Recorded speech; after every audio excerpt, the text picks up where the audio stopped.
6 months later.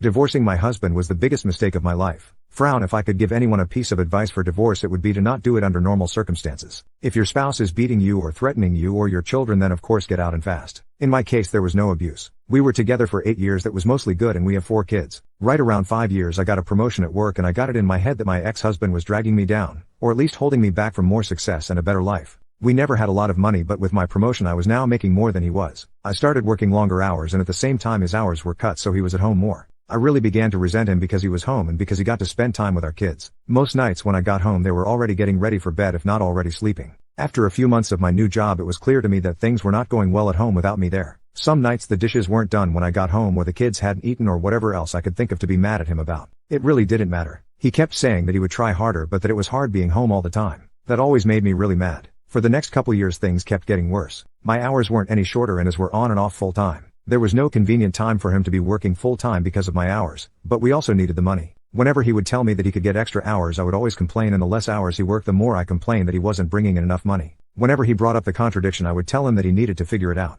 I knew that it would bother him, so I started saying that a lot and for everything that I could. I really started to resent him, and I pulled away from him. I knew that it was hurting him, but I didn't care. If he didn't want to be hurt, then he would at least try to make me happy. I used that same thing to justify when I started to talk to another guy at work. I thought he was just a friend, but talking at work turned into texting at home, and then pictures and videos, and then trying to sneak some alone time with him.